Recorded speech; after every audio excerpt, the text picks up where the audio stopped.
Hello everyone, my name is Oksana. It's Road to Edoverse Weekly Edoverse Insider 133.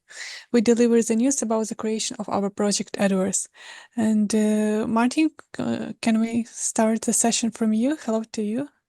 Yes, we can. Hello, I'm very well. I'm coming to you from the beach. I'm in an amazing hotel called the Cliff Izumo, which is built into the side of a cliff in Izumo. It's quite new, very modern and futuristic looking. My parents have come to visit. So we're on a trip. I'm going to be visiting plenty of interesting places. So I might regale you with some of the tales of that adventure next week. But for the time being, I think the big news since we last spoke, obviously we have a new prime minister in Japan, which is probably not going to change anything. But the other big news is largest ever VC round of all time was closed earlier this week by OpenAI. They raised 6.6 billion in a funding round that values it at 157 billion. So obviously, the market leader in AI and the only one that's providing really practicable solutions at this point. But lots and lots of money is pouring into AI, as we all know. It's something that at the Edoverse Foundation we are looking into as a means of improving the user experience. That's very interesting, a new record in the market.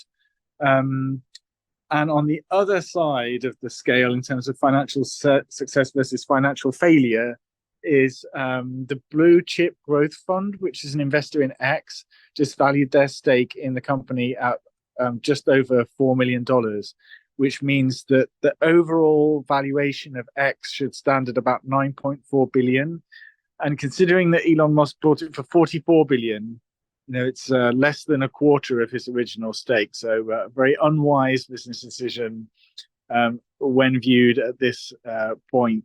Who knows whether that's going to turn around in the future or whether things are just going to get worse and worse for X. But yes, an interesting tidbit of information there emerged this week about that. So that's it from me this week, Oksana. So back over to you. Looking forward to hearing from the other guests. Thank you very much, Martin. And I would like to invite Sarawaka. Hello. Hi, ciao ragazzi. Hi, everybody. How are you doing? So I would like to say actually two things. Once, well, the first thing I want to say that I was in Milano Fashion Week, and recently Paris Fashion Week was finished, and this time I saw Marina Abramovic, that she was actually going to the shows. And it was not like a couple of shows, but like 3-4 shows. She was showing up and she was sitting in the front row. This is super interesting from my side because it's like artists, always the artist has the interest in fashion, but I was very surprised that Marina Abramovic, that she's almost 80, I think, she was coming to see the new collection and new talents from Milano collection. And also, I wanted to say that right now the website of Edoverse is temporarily closed because we are renewing and renovating. So we're gonna have new NFT games, new maps and everything. So stay tuned and don't forget to follow us. Thank you very much, Sarawaka. And also I'd like to invite Mini Abramovich. Hello to you. Hello, Osana. Thanks. Hello, everyone. I'm Mini. So this week, I just want to share a few highlights and the market overview for the crypto market for everyone. So first, Bitwise filed for an XRP ETF, Ripple case developments. So Bitwise has filed for an XRP ETF, slightly increased the interest in XRP as the SEC's deadline to appeal the Ripple case approached on October 7. Therefore follows Squaresale's decision to reopen its XRP trust, potentially indicating positive sentiments around the outcome for Ripples. So second, Metapanic acquired 1 billion yen in Bitcoins. Japanese investment firm Metapanic has substantially added to its cryptocurrency holdings, tracing 1 billion yen worth of Bitcoins. Metapanic now holds 506.7 BTC, strengthening its position in the crypto market. Japanese and the third, Japan will consider crypto regulations. Japan is taking a fresh look at its crypto regulations, considering reforms that could reduce the crypto tax rate from 55% to 20% and potentially lift the ban on crypto ETFs. If passed, this change could make Japan a more crypto-friendly environment, attracting more investment into the sector. So fourth, Gemini exits Canada by end of 2024. Gemini has announced that it will close all customer accounts in Canada by December 31st, 2024.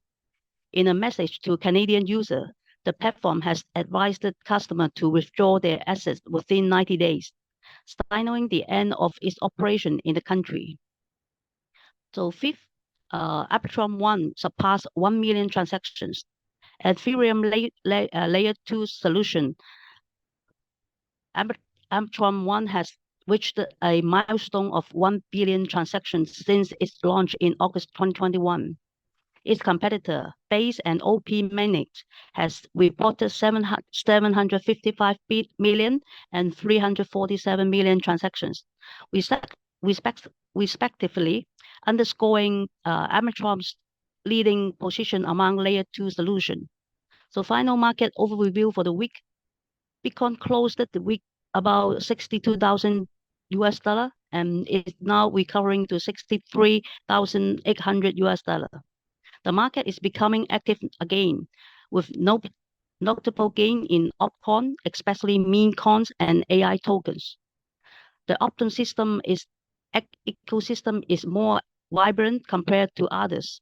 Additionally, over $103 million in stablecoins flowed into exchange within 24 hours between 5th to 6th August.